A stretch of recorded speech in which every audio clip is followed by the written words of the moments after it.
হচ্ছে বাংলাদেশের জাতীয় ফোন, যার মডেল হচ্ছে Redmi 10C, যেটা লঞ্চ হয় 2022 সালে। সে 2022 সালে জাতীয় ফোন ছিল, বাট অনেকেই বলতেছে 2023 সালে নাকি এটা জাতীয় ফোন। সেটা জানাবো আজকে ভিডিওতে। আদৌ কি সে 2023 সালের আপগ্রেড মডেলের ব্র্যান্ড বা হচ্ছে Oppo, Vivo যে মডেলগুলো আছে সেগুলোর সাথে কম্পিট করে কি সে জাতীয় বা সবার থেকে বেস্ট হইতে পারে কিনা, সেটা জানাবো আজকের পুরো ভিডিও জুড়ে। তো চলুন শুরু করা যাক। তো ফার্স্ট যদি আসে হচ্ছে এর পারফরম্যান্স সেকশনে কি থাকতেছে, তাহলে হচ্ছে আমরা দেখতে পারবো এর পারফরম্যান্স সেকশনে স্ন্যাপড্রাগন 680 মডেলের একটি প্রসেসর থাকছে, প্লাস হচ্ছে 4GB RAM এবং হচ্ছে 64GB স্টোরেজ, যেটা প্রাইস হচ্ছে 15,000 টাকা। যদি 128GB তে যান তাহলে পড়বে হচ্ছে 16,000 টাকা। তো 15,000 টাকা দিয়ে অন্যান্য ব্র্যান্ড এই প্রসেসর প্লাস হচ্ছে এই র্যাম রম অফার করতেছে? উত্তর হচ্ছে অলমোস্ট না।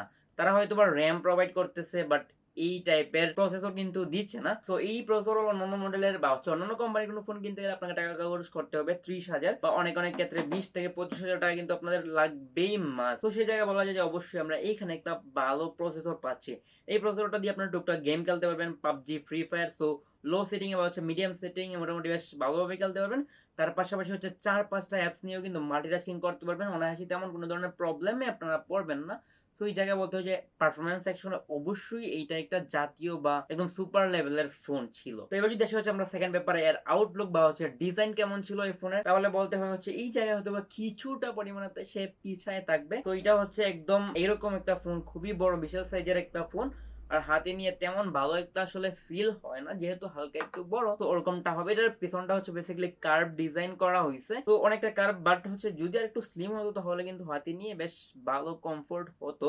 সো এটা পিছনে একটা স্ট্রাকচার দেওয়া হয়েছে, আর জাস্ট হচ্ছে নরমালি একটা ব্লু এন্ড ব্ল্যাক কালার দিয়ে দিচ্ছে ওরা, তেমন নতুনত্ব নাই। আর এখানে আছে হচ্ছে ক্যামেরা বাম, যেটা বিশাল বড়। এর ভিতরে আছে হচ্ছে ফিঙ্গারপ্রিন্ট পজিশন, এটাও কিন্তু কিছুটা হতাশ, কারণ এটা খুবই খুবই ছোট দিছে ওরা, যে কারণে তেমন বেশি একটা ভালো লাগে না। তো এবার যদি আমরা চলে যাই হচ্ছে এর থার্ড সেকশনে, তাহলে হচ্ছে এর ক্যামেরা মেগাপিক্সেল হচ্ছে 50 মেগাপিক্সেলের। যদি হচ্ছে এক কথায় বলতে হয় তাহলে 15,000 টাকা দিয়ে অন্যান্য ব্র্যান্ড যে ধরনের ক্যামেরার কোয়ালিটি প্রোভাইড করতেছে ঠিক ওরকমই, তেমন ভালো না আবার খারাপও বলা যায় না। তো অলমোস্ট সেম কোয়ালিটি সে প্রোভাইড করতে পারছিল। আর এটা আরেকটা বাজে দিক হচ্ছে এখানে কিন্তু আপনার টাইপ সি পাচ্ছে না, এখানে জাস্ট মাইক্রো ইউএসবি একটা পোর্ট পেয়ে যাচ্ছেন। আর এখানে থাকছে 18 ওয়াটের চার্জিং সাপোর্ট, যেখানে কিন্তু বক্সের ভিতরে 10 ওয়াট পেয়ে যাবেন। এটাও কিন্তু একটা বাজে দিক মনে হয়েছে আমার কাছে। এখানে লিস্ট যেহেতু সে 18 ওয়াট দিয়েছে, তো 18 ওয়াটের চার্জার দেওয়া কিন্তু প্রয়োজন ছিল আমার কাছে মনে হয়। এবার যদি আসে হচ্ছে এই ফোনের ডিসপ্লে সেকশনে, তাহলে দেখতে পারবো এখানে একটা আইপিএস এলসিডি প্যানেলের ডিসপ্লে ব্যবহার করা হয়েছে, যেটি মূলত অন্যান্য ব্র্যান্ডও কিন্তু সেম ধরনের ডিসপ্লে তারা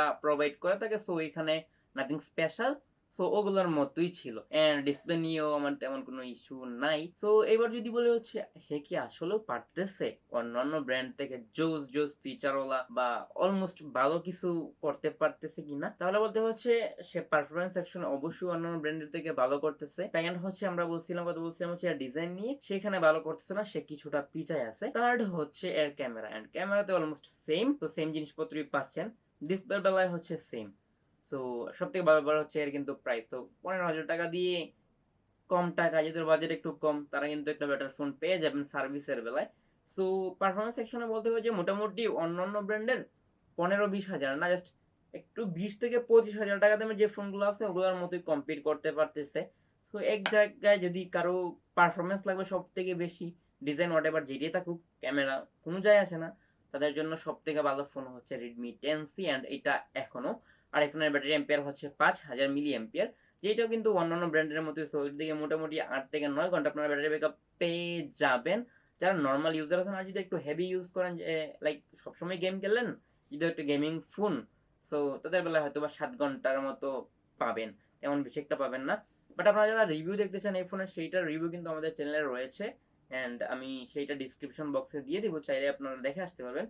আজকের ভিডিওটা ছিল এই পর্যন্ত। ভিডিওটা যদি ভালো লেগে থাকে তাহলে অবশ্যই একটা লাইক দিয়ে দিবেন, সাবস্ক্রাইব মাস্ট, আর কমেন্ট চাইলে করে জানাতে পারবেন এই ভিডিওটা আপনাদের কেমন লাগছে। 2023 সালে এসে কিনবেন কি কিনবেন না, আমি হইলে কি কিনতাম? তো উত্তর হচ্ছে ইয়েস, আমি হইলে অবশ্যই ফোনটা কিনতাম, কারণ আমার সব থেকে বেশি লাগবে পারফরমেন্স, ক্যামেরা হোয়াট এভার যেটাই হোক, কোনো সমস্যা নাই। সো আপনারা চাইলে ট্রাই করে দেখতে পারেন। সো আজকের মতো ভিডিওটা ছিল এই পর্যন্তই। টাটা, বাই বাই, আল্লাহ হাফেজ।